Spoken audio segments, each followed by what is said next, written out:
وَاتَّخَذَ قَوْمُ مُوسَىٰ مِن بَعْدِهِ مِنْ حُلِيِّهِمْ عِجْلًا جَسَدًا لَهُ خُوَارٌ، اور بنا لیا موسیٰ کی قوم نے ان کے بعد۔ حضرت موسیٰ علیہ السلام جب چلے گئے کوہ طور پر تو پیچھے یہ ایک فتنہ اٹھا ہے، سامری، یہ سامری جو ہے اس نے فتنہ اٹھایا، اور جو کچھ ان لوگوں کے پاس، اسرائیلیوں کے پاس، جو ان قبطیوں کے زیورات بہت سے رکھے ہوئے تھے امانتاً، وہ بھی جانتے تھے کہ یہ قوم، یہ چونکہ ابراہیم کی نسل میں سے ہیں تو یہ امانت دار ہیں۔ جب یہ وہاں سے چلے تو وہ سارے جو ہیں وہ زیورات بھی وہ لے کر آ گئے تھے اپنے دشمنوں کے، ان زیورات کو لے کر اس نے گلایا، آگ میں تمایا، گلایا، اور اس سے ایک بچھڑے کی شکل بنائی، اور کچھ ایسی کاریگری رکھی کہ اس میں سے ہوا جب گزرتی تھی ایسے سوراخ رکھ دیے کہ اس میں سے ایسی آواز آتی تھی جیسے کہ بچھڑا جو ہے وہ بول رہا ہے، اور اس نے کہا یہ ہے تمہارا خدا۔ یہ موسیٰ تو بھول گیا، موسیٰ کو مغالطہ ہو گیا، وہ کہاں گیا ہے، کس خدا سے ملنے گیا، خدا تو یہ ہے۔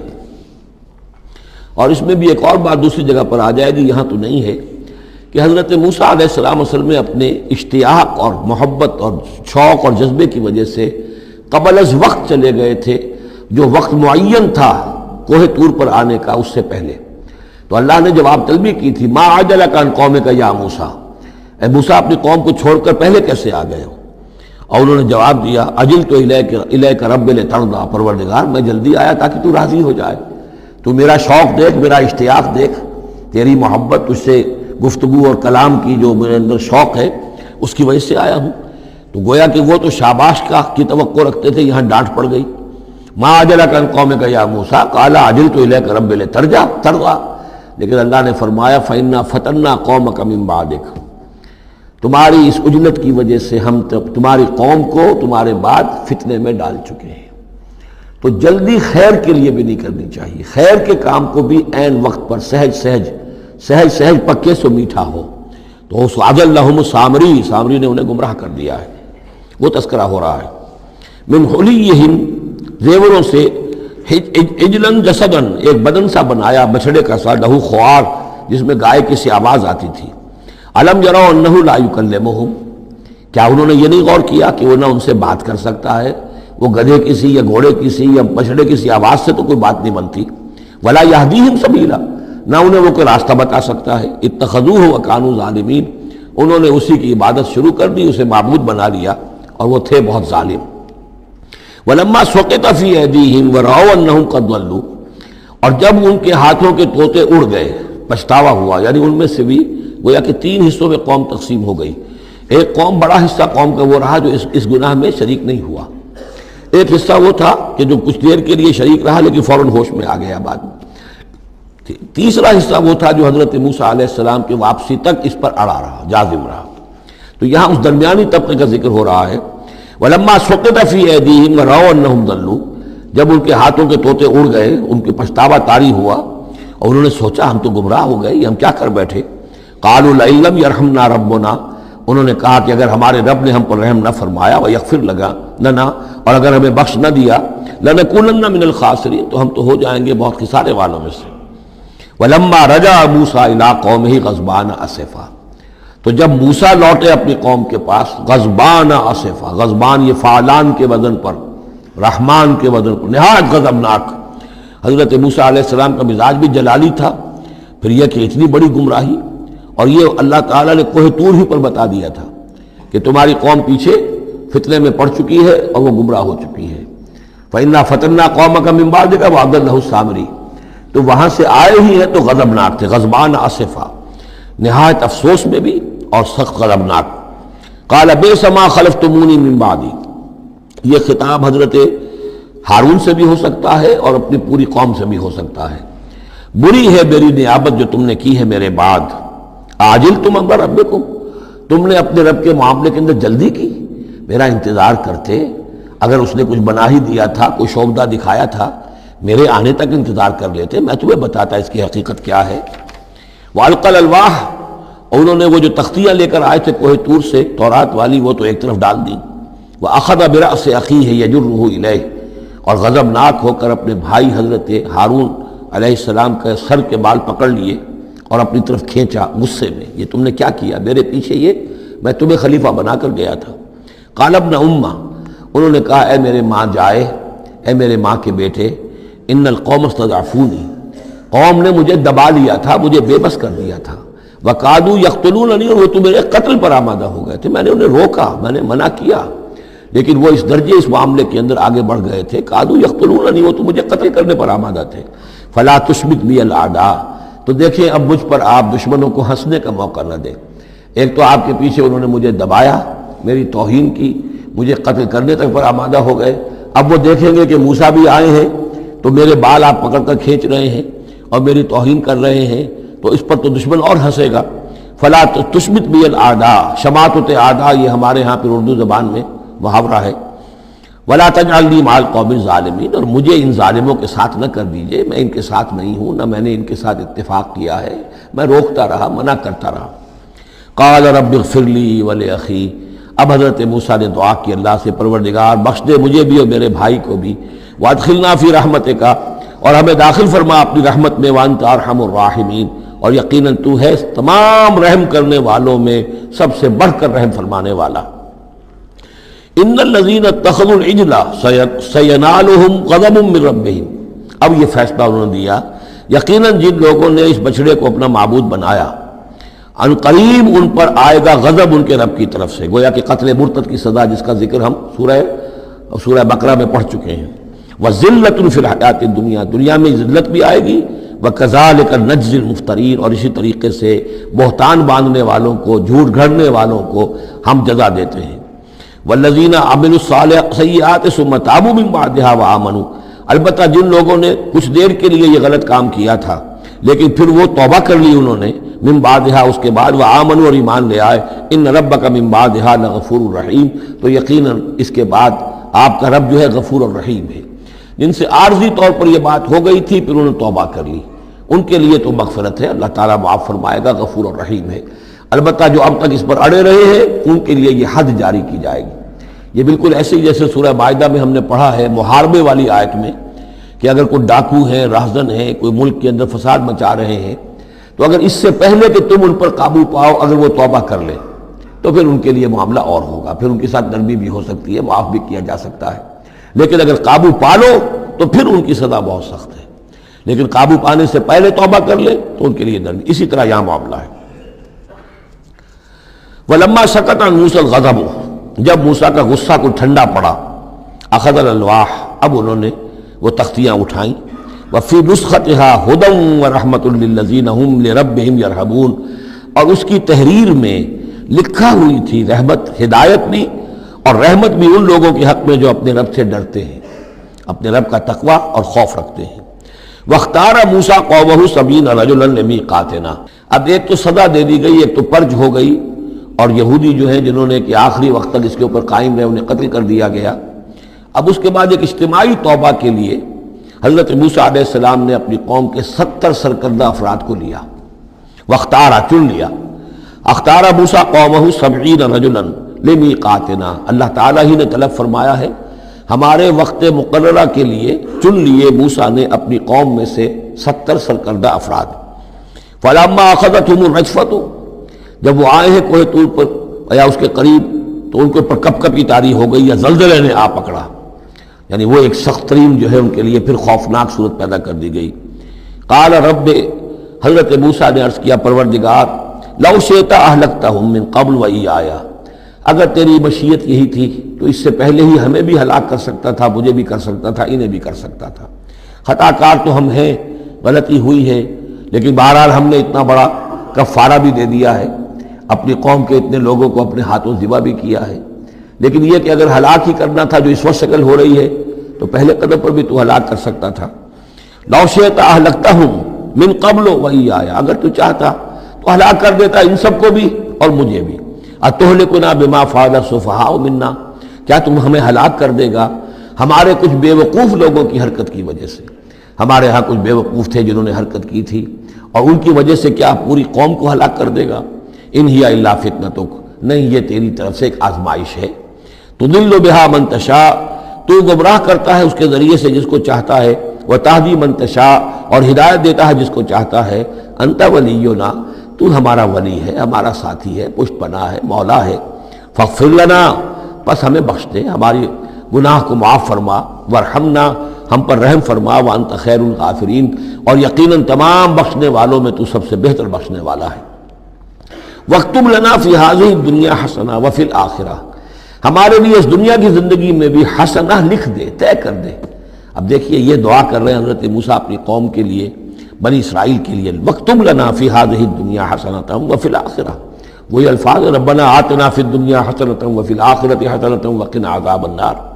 تو لکھ دے، طے کر دے کہ ہمارے لیے دنیا میں بھی حسنہ ہو، آخرت میں بھی۔ انا ہدنا الیک، ہم تیری جناب میں توبہ کرتے ہیں، رجوع کرتے ہیں، جو خطا ہو گئی ہے اس کا اعتراف کرتے ہوئے معافی چاہتے ہیں۔ قال عذابی اصیب بہ من اشاء، اللہ نے فرمایا جہاں تک میرے عذاب کا تعلق ہے وہ تو اس میں تو میں مبتلا کروں گا جس کو چاہوں گا۔ ورحمتی وسعت کل شیء، تم رحمت کا سوال کر رہے ہو تو ایک رحمت تو میری وہ ہے جو ہر شے کے شامل حال ہے، ہر شے کا وجود میری رحمت سے ہے، اس کا بقا میری رحمت سے ہے، اس کا تسلسل میری رحمت سے ہے۔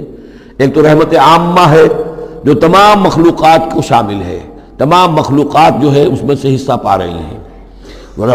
ورحمتی وسعت کل شیء فسأکتبھا، اب یہاں مراد ہے خاص رحمت جس کے لیے تم کہہ رہے ہو، وہ رحمت تو میں لکھ دوں گا ان لوگوں کے لیے۔ اب یہ بہت اہم مقام یہاں آ رہا ہے، وہ اپنی رحمت میں خاص کر دوں گا، لکھ دوں گا للذین یتقون، جو تقوی کی روش اختیار کریں، ویؤتون الزکاۃ، اور زکوٰۃ دیتے رہیں، والذین ھم بآیاتنا یؤمنون، اور جو لوگ ہماری آیات پر ایمان پختہ رکھیں۔ الذین یتبعون الرسول النبی الامی الذی یجدونہ مکتوبا عندہم فی التوراۃ والانجیل، جو اتباع کریں گے ہمارے امی نبی کی، جس کا کوئی رسول بنا کر بھیجا جائے گا، رسول نبی امی کا اتباع کریں گے، جسے وہ پائیں گے الذی یجدونہ، جسے پائیں گے لکھا ہوا مکتوباً عندہم، ان کے پاس، اپنے پاس، فی التوراۃ والانجیل، کہ وہ ان کے پاس اس کی پیشن گوئیاں، اس کے حالات، اس کی علامات تورات اور انجیل دونوں میں ہوں گی۔ تو جو لوگ ان کا اتباع کریں گے، نبی امی محمد الرسول اللہ صلی اللہ علیہ وسلم امیین میں سے اٹھائے گئے، اور آپ واقعتاً اس قوم میں سے تھے جس کے پاس کوئی کتاب نہیں تھی، کوئی شریعت نہیں تھی، ویسے بھی آپ نے دنیاوی اعتبار سے کوئی تعلیم حاصل نہیں کی، دنیاوی معیار کے اعتبار سے لکھنا پڑھنا آپ نہیں جانتے تھے، تو امی تھے۔ تو رسول نبی الامی، جو پیروی کریں گے میرے اس رسول کی جو نبی امی ہوگا، جسے یہ پائیں گے الذی یجدونہ مکتوبا، لکھا ہوا، جس کی علامات اور جس کی پیشن گوئیاں عندہم فی التوراۃ والانجیل، ان کے پاس تورات اور انجیل دونوں میں، یامرہم بالمعروف، وہ انہیں نیکی کے حکم دے گا، وینہاہم عن المنکر، اور تمام بدیوں سے روکے گا، ویحل لہم الطیبات، اور ان کے لیے تمام حلال چیزیں، پاک چیزیں حلال کر دے گا۔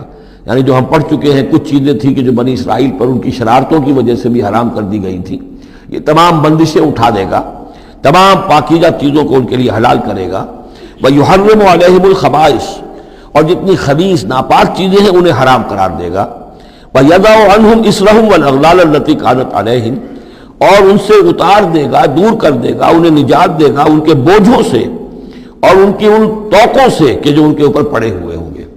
یعنی مختلف رسوم اور رواج، ان کے توق جو لوگ باندھ لیتے ہیں اپنے گلوں کے اندر، چاؤ چاؤ میں کچھ لوگ دولت والے جو ہیں وہ نئی نئی رسمیں ایجاد کرتے ہیں، نئے نئے تہوار ایجاد کرتے ہیں، نئی نئی جو ہے اور تقریبات کا چرچا ہو جاتا ہے۔ غریبوں کے لیے پھر ان کو پورا کرنا پڑتا ہے، شادی بیاہ کی یہ تقریبات ہیں۔ اب جن کے پاس حرام کی دولت کے انبار جمع ہیں، ان کے لیے تو اپنی دولت مندی کے اظہار کا موقع ہے، کیسے پتہ چلے گا ہم دولت مند ہیں؟ اسی طریقے سے جیسے کہ ہندوؤں کے ہاں بنیے کی دولت کیا لگتی تھی مکان پر یا بیاہ شادی پر، باقی کھانا پینا ان کے ہاں نہیں تھا، نہ اچھا پہننا، نہ اچھا کھانا، نہ اچھا پینا، لیکن مکان بنائیں گے تو عالیشان، اور دوسرے یہ کہ شادی کریں گے تو پھر ٹھاٹ کے ساتھ۔ یہی ہمارے ہاں بھی معاملے چلے آ رہے ہیں، وہ ہندوانہ پس منظر ہے اور اس میں رسومات ہیں۔ اب یہ امیروں کے لیے تو چونچلے ہیں، غریبوں کے لیے یہ اسر اور اغلال ہیں۔ اسر وہ بوجھ کو جن کو لے کے چل نہ سکے، نتیجہ کیا نکلتا ہے؟ بچیاں بیٹھی ہوئی ہیں، ہاتھ پیلے نہیں ہو سکتے، شادی نہیں ہو سکتی، نہ نومن تیل ہو، نہ رادہ ناچے، نہ سارے تقاضے پورے ہوں، نہ شادی ہو سکے۔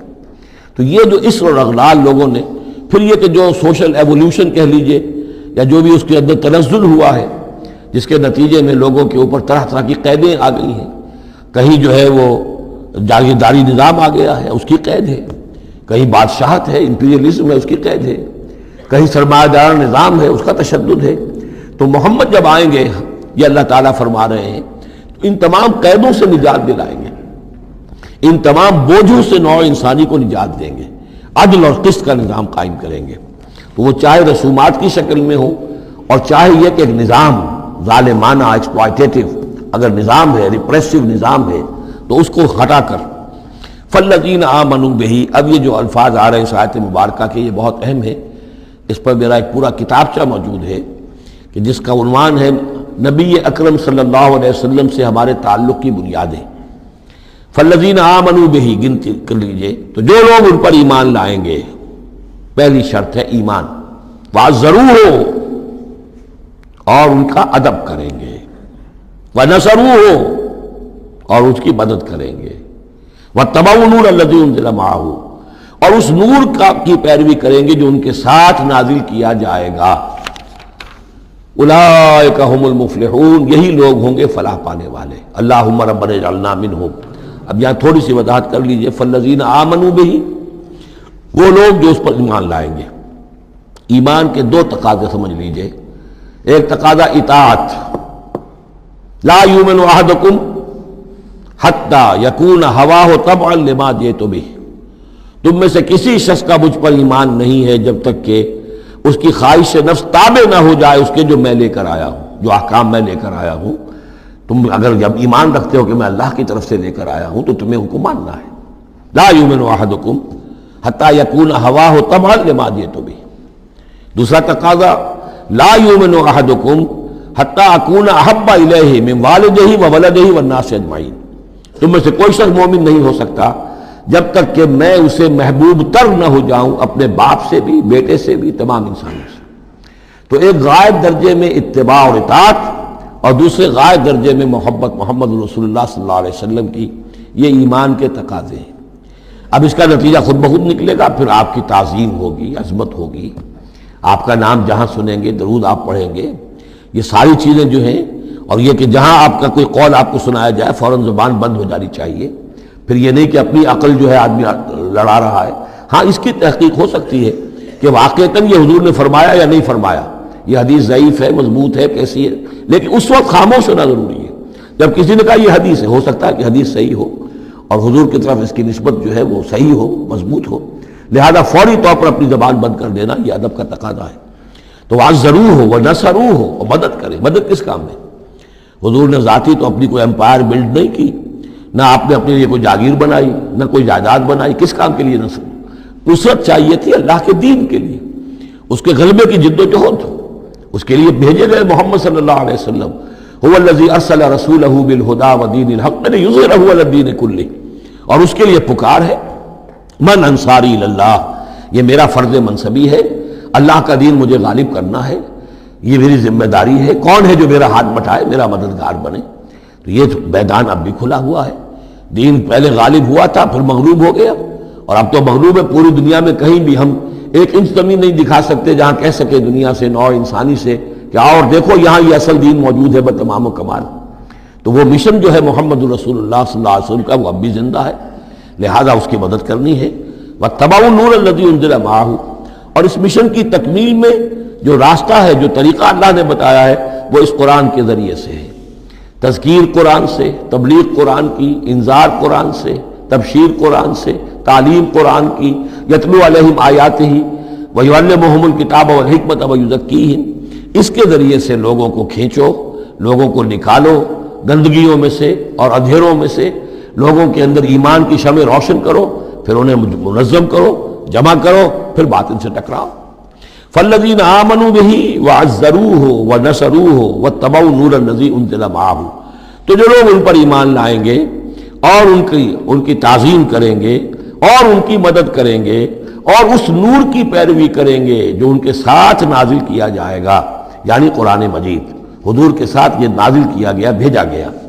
اولئک ھم المفلحون، یہی لوگ ہوں گے فلاح پانے والے۔ اللہم ربنا اجعلنا منہم۔ قل یا ایھا الناس، اب ظاہر بات ہے کہ وہ لمبی بات کو اب یہاں پہ ختم کرتے ہوئے کہ اب حضور صلی اللہ علیہ وسلم تشریف لے آئے، اب یہی بات اس کے حوالے سے اب آپ سے کہا جا رہا ہے کہ اے نبی، جو خبر دی تھی اس وقت ہم نے موسیٰ کو، اور جو ہم نے کہہ دیا تھا کہ جو رحمت ہے ہماری خصوصی وہ انہی لوگوں کے لیے ہوگی تم میں سے کہ جو محمد عربی صلی اللہ علیہ وسلم پر ایمان لے آئیں گے۔ تو اب کہہ دیجئے ڈنکے کی چوٹ، قل یا ایھا الناس، کہہ دیجئے اے لوگو۔ اور یہ پھر بہت نوٹ کرنے کے قابل ہے کہ ہم نے اب تک جتنے رسولوں کا تذکرہ سنا ہے، پڑھا ہے سورہ اعراف میں، وہ یا قوم یا قوم یا قوم، اے میری قوم کے لوگوں۔ لیکن محمد رسول اللہ کی امتیازی شان یہ ہے کہ یہ قوم کی طرف مبعوث نہیں ہوئے، صرف پوری نوع انسانی کی طرف۔ جیسے سورہ بقرہ کے تیسرے رکوع کی پہلی آیت میں نے حوالہ دیا تھا، یا ایھا الناس اعبدوا ربکم الذی خلقکم والذین من قبلکم لعلکم تتقون۔ تو یہ آفاقی رسالت ہے، عالمی رسالت ہے، انسانی سطح پر ہے۔ قل یا ایھا الناس انی رسول اللہ الیکم جمیعا، میں اللہ کا رسول ہوں تمہاری طرف، سب کی طرف۔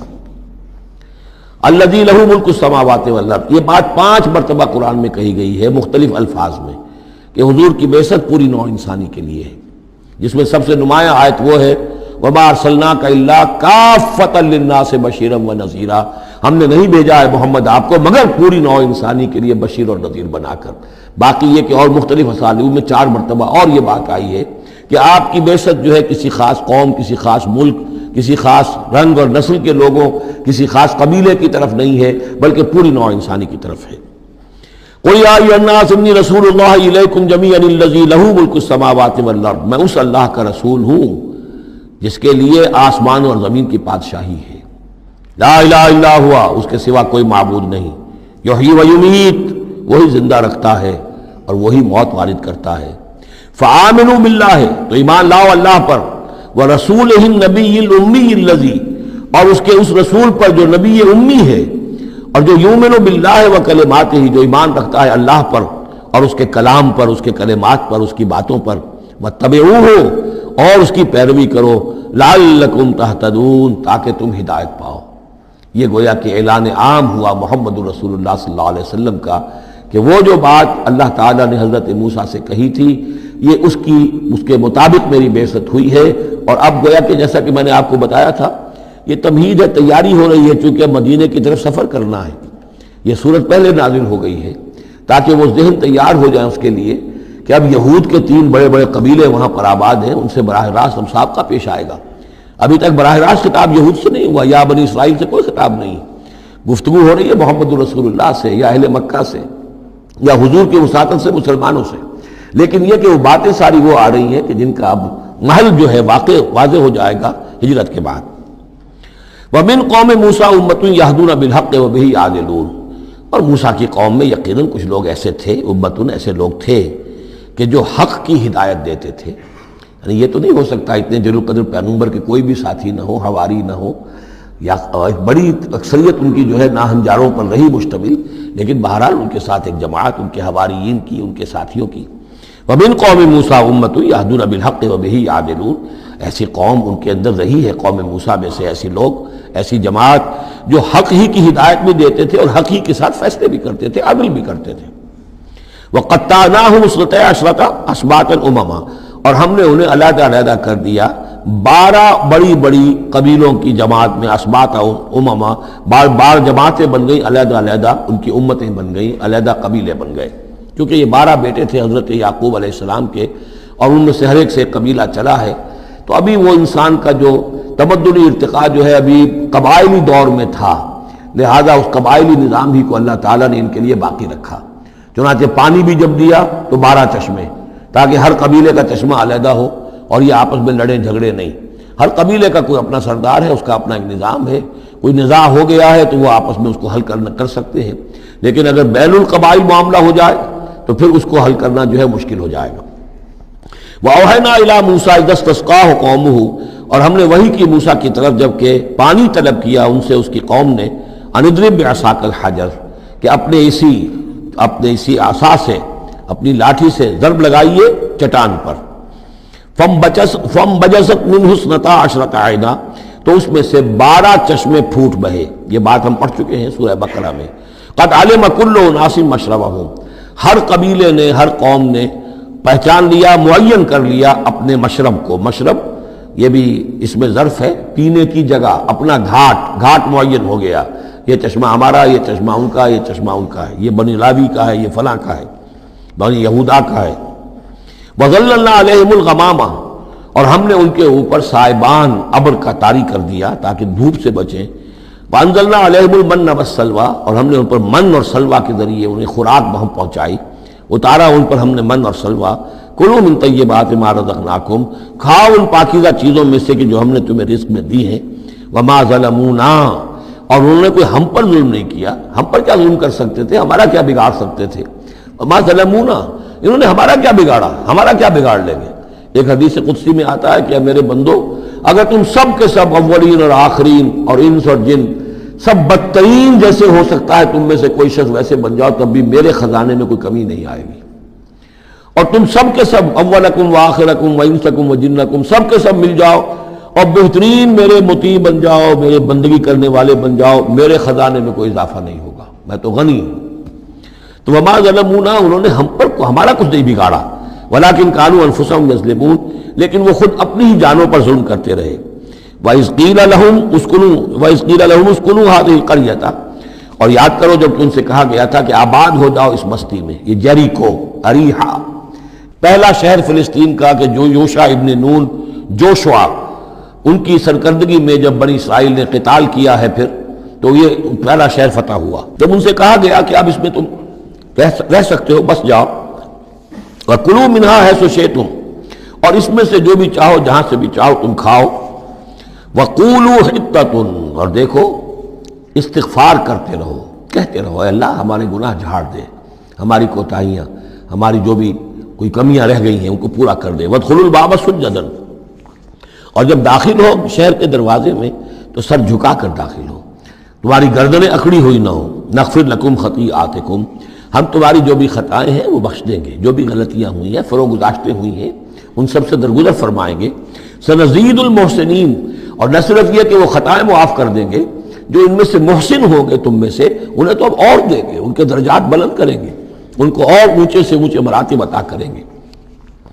فبدل الذین ظلموا منہم قولا غیر الذی قیل لہم، تو بدل دیا ان میں سے جو ظالم تھے، گناہ گار تھے، ایک ایسی بات کو کہ جو ان سے کہی گئی تھی اس کی بجائے.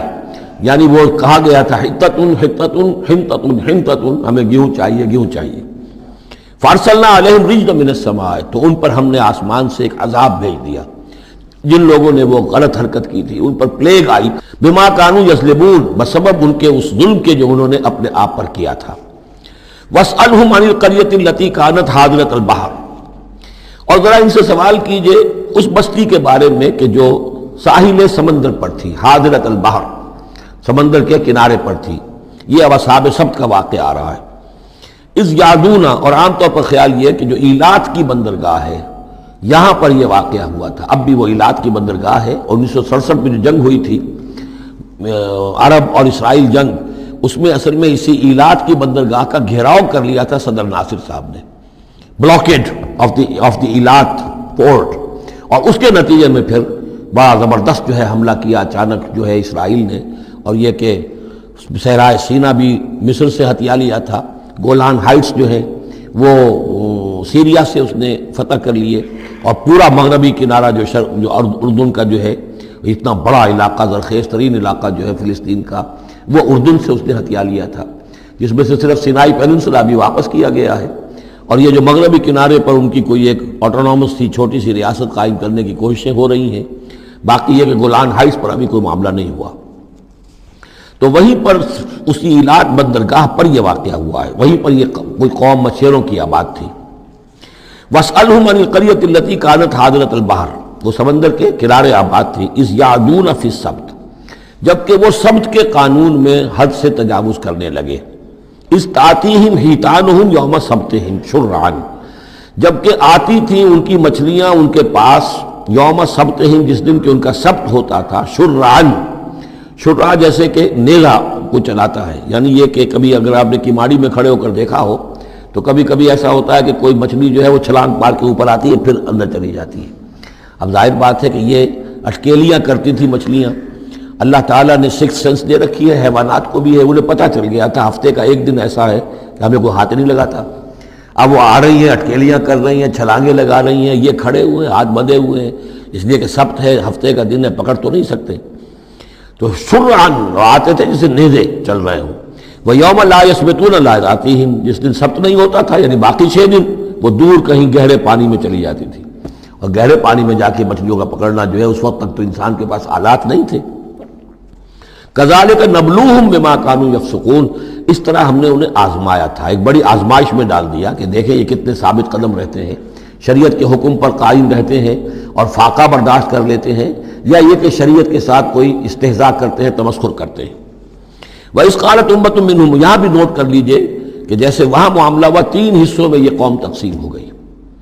ایک حصہ وہ تھا کہ جس نے اس گناہ میں حصہ نہیں لیا اور وہ منع بھی کرتا رہا کہ مت کرو، دیکھو نہیں منکر کا فریضہ سر انجام دیتا رہا، یہ اللہ تعالیٰ کا۔ وہ کرتے کیا تھے؟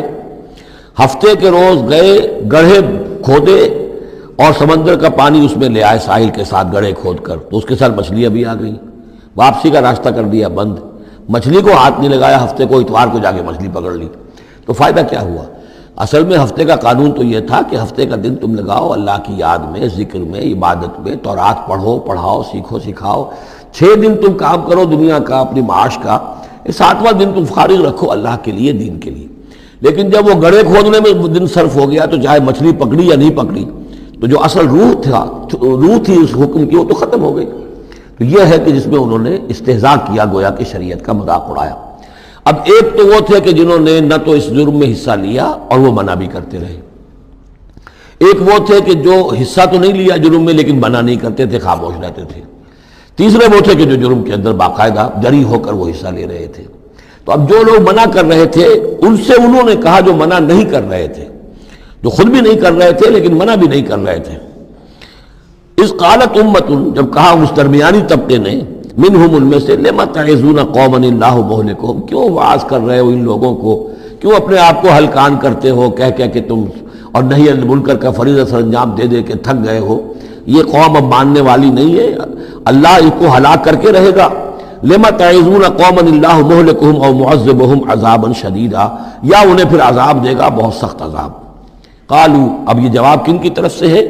جو خود بھی بچے ہوئے تھے گناہ سے، روک بھی رہے تھے اپنی امکانی حد تک کہ خدا کے لیے باز آ جاؤ، یہ شریعت کا استہزاء نہ کرو، مذاق نہ اڑاؤ۔ قالوا معذرۃ الی ربکم، انہوں نے کہا کم سے کم اپنے رب کے ہاں ہم عذر تو پیش کر سکیں گے کہ اے پروردگار، ہم آخری وقت تک انہیں روکتے رہے، ہم نہیں عن المنکر کا فرض سر انجام دیتے رہے، ہم نے اپنی بات نہیں چھوڑی، ہم نہ صرف یہ کہ اس گناہ سے خود بچے رہے بلکہ ان گناہ گاروں کو بھی روکتے رہے۔ وَلَعَلَّهُمْ يَتَّقُونَ، اور یہ اس سے بھی زیادہ اہم ہے، اور کیا پتہ ہو سکتا ہے ان میں تقویٰ پیدا ہو جائے۔ کیسے آپ کہہ سکتے کسی ایک بندے کی سمجھ میں آ جائے، کوئی ایک شخص تائب ہو جائے؟ تو جیسا کہ حضور کی حدیث حضرت علی سے خطاب کر کے آپ نے فرمایا، لا یہدی اللہ بک رجلا واحدا خیر لک من حمر النعم، اگر اللہ تمہارے ذریعے سے علی ایک شخص کو بھی ہدایت دے دے تو یہ تمہارے لیے سرخ اونٹوں سے بڑھ کر دولت ہے۔ تو اگر ایک بھی بچ جائے، لعلہم یتقون، فلما نسوا ما ذکروا بہ، تو پھر جب انہوں نے نظر انداز کر دیا اس نصیحت کو جو انہیں کی جا رہی تھی، یعنی لگے رہے اپنے اس جرم کے اندر، انجینا الذین ینہون عن السوء، ہم نے بچا لیا ان کو جو کہ بدی سے روکتے تھے، عذاب سے بچے ہیں صرف وہ جو بدی سے روکتے تھے۔ وَأَخَذْنَا الَّذِينَ ظَلَمُوا بِعَذَابٍ بَئِيسٍ بِمَا كَانُوا يَفْسُقُونَ، اور پکڑ لیا ہم نے ان کو کہ جو اس ظلم میں، گناہ میں اور شریعت کا استہزاء کرنے میں کہ جو مجرم تھے، ان کو ایک بہت ہی برے عذاب میں پکڑا، ان کی اس ناہنجاری کی وجہ سے، سرکشی کی وجہ سے، نافرمانی کی وجہ سے۔ فَلَمَّا عَتَوْا عَمَّا نُهُوا عَنْهُ، جب وہ بڑھ گئے، چڑھ گئے، بہت ہی آگے بڑھ گئے ان چیزوں میں جن سے ان کو روکا گیا تھا، قُلْنَا لَهُمْ كُونُوا قِرَدَةً خَاسِئِينَ، تو ہم نے کہہ دیا کہ اب ہو جاؤ بندر، ذلیل بندروں کی شکل میں ان کی صورتیں جو ہیں وہ تبدیل کر دی گئی۔ یہ ہے وہ مکمل واقعات جس کا حوالہ اس سے پہلے کئی بار آ چکا ہے۔ سب سے پہلے سورہ بقرہ میں بھی آیا تھا، اس کی تفصیل یہاں آ گئی ہے۔ بارک اللہ لی و لکم فی القرآن العظیم و نفعنی و ایاکم بالآیات والذکر الحکیم۔